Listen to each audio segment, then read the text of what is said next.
Craigslist is almost never the first place I go when I need to buy something, but sometimes you can get good deals on things that would otherwise be really expensive. At the time, I was searching for new workout equipment. Weights and machines are really expensive to buy new, so Craigslist was the perfect way to find used ones for cheap. Anyways, I scrolled through the site for a few days before eventually finding a posting that looked really good. It was a set of weights for a pretty good deal and was posted only a few hours ago. The poster's name was Mary, so I sent her an email and told her I was very interested in her weight set and would like to pick them up as soon as possible. Mary replied just a few minutes later, saying that she was available tonight when she got home from work at 7. It was a little bit late, but it wasn't too big of a deal for me since I wanted them as soon as possible. I agreed, and she responded with her address. Of course, I looked it up to see where it was and what the house looked like. It was 20 minutes away in a small neighborhood that I was actually familiar with, as one of my old friends used to live nearby. The house was regular sized and didn't have any real defining features other than the fact that it looked pretty old, but nothing looked too strange or gave me bad vibes, so that night I drove down there.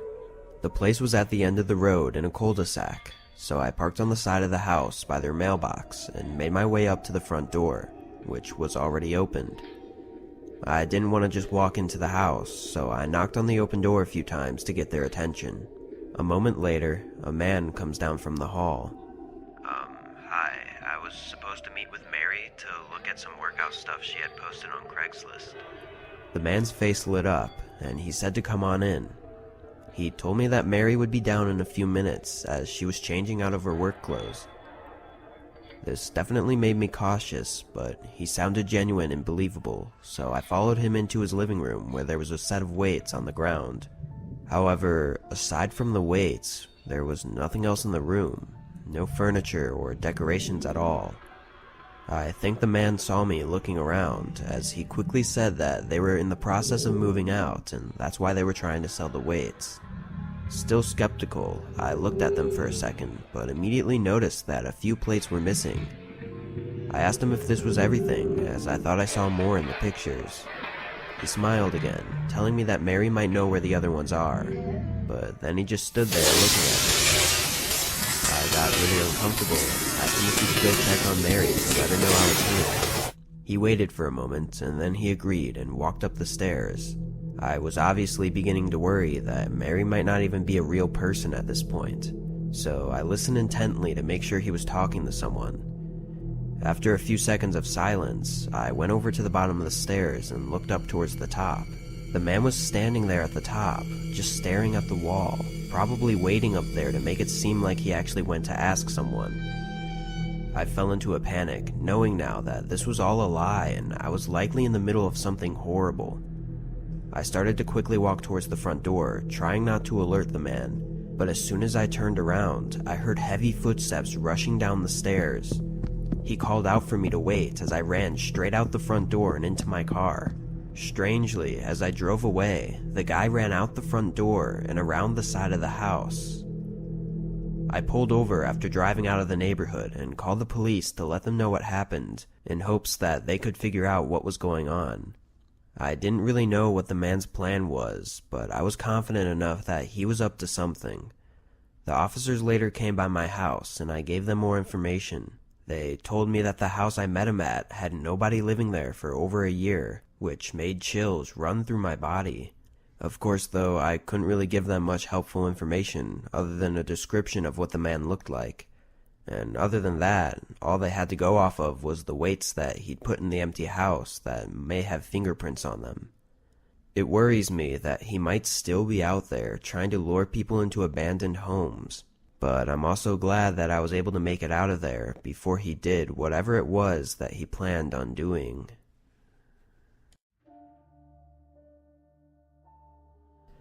I had just graduated college, and I needed a small place to stay while I searched for a new job.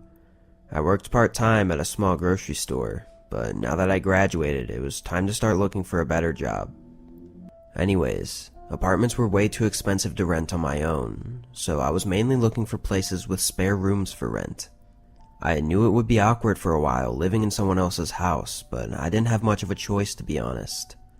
My old roommate from college suggested looking on Craigslist, as most other sites at the time didn't let you post single rooms in a house, or maybe it was just really hard to find them. Either way, Craigslist seemed to have a ton of options to choose from, so I stuck with it. After a few days though, I started to get frustrated as none of the people would reply to my requests, and the ones that did would just apologize and say it was already taken. But then on Saturday morning, a new room popped up.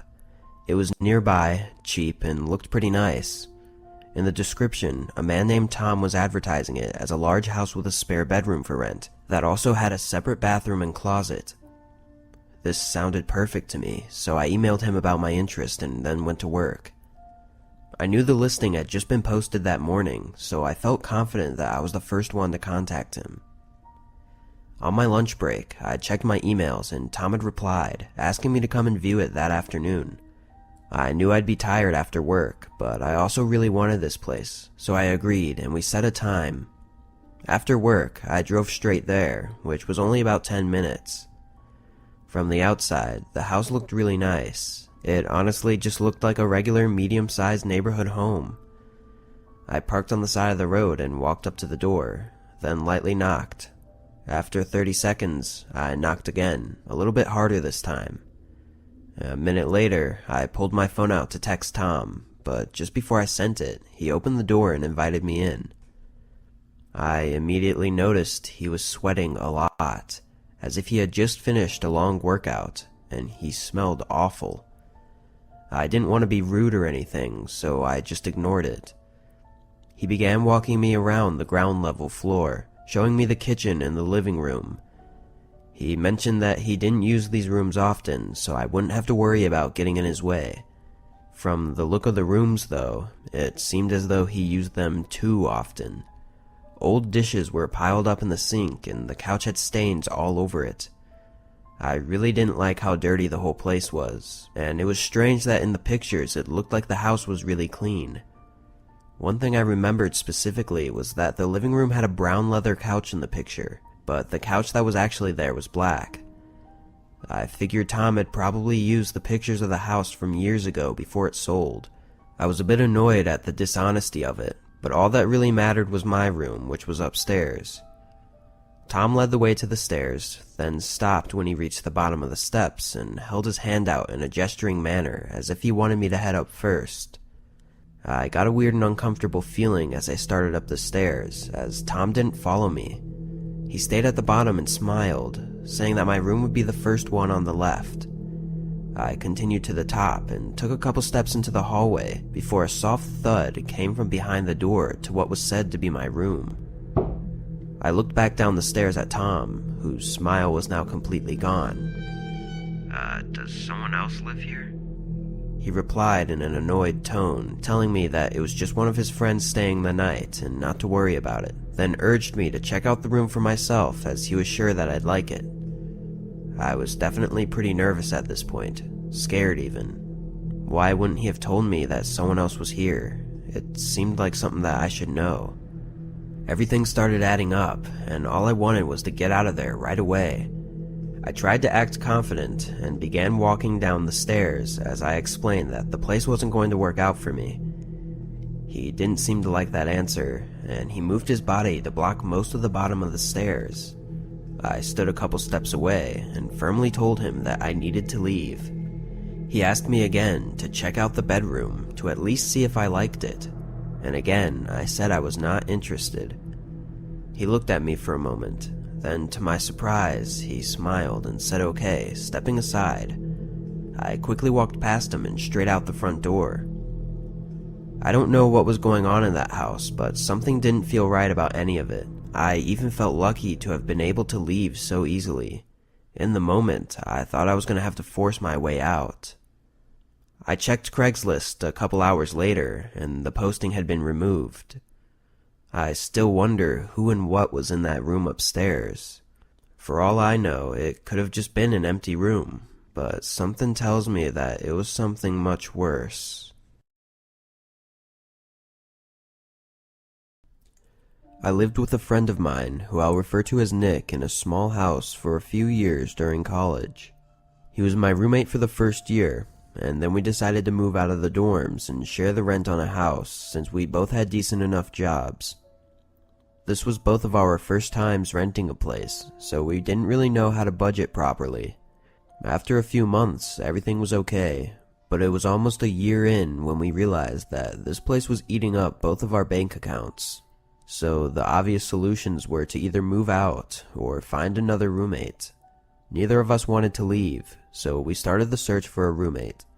We started by asking all of our other friends, but none of them were interested, so really the only option was to put up a post online. I made a post on Facebook Marketplace, and Nick made a post on Craigslist.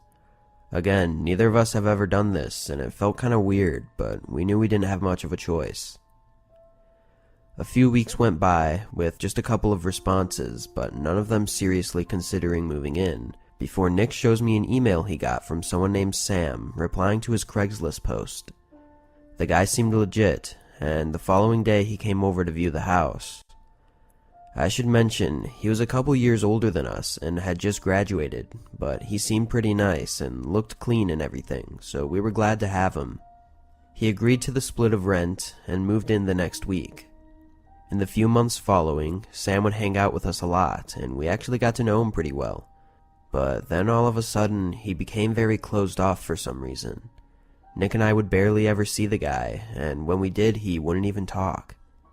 He would sit in his room for the most part, with his door shut, and would only come out to get food or to go to work. It didn't bother me necessarily, I just found it a little strange. Anyways, it was around month 4 with him being there that things started to take a turn for the worst. I had just gotten home from work, and immediately as I walked through the door, Nick calls my name quietly from the living room. "What's going on?" He mentions that Sam was home, so to not talk too loud. Then he tells me about a strong smell he noticed when passing his room today. I told him I hadn't noticed it. He points down the hall towards Sam's room and tells me to quietly walk past and see if I notice. So I got up and made my way quietly down the hall towards Sam's door. I didn't even have to get very close to smell what he was talking about. It was awful and really disgusting. I had no idea what it was, and had definitely never smelled it in the house before. Nick suggested we ask him what it was, and I agreed. We both went to his door, trying not to breathe in too hard, and knocked. Then knocked again and again, calling out to him. He didn't answer. Nick said he was sure that Sam was in there, but after a couple more minutes we just gave up and figured we'd ask him tomorrow. It was already pretty late at this point, so we both made a quick dinner and then ate while watching TV in the living room, and then we both went to bed. The next day, I caught Sam on his way out of the house and asked him what the smell was last night. I was just taking out the trash." He quickly left and drove off.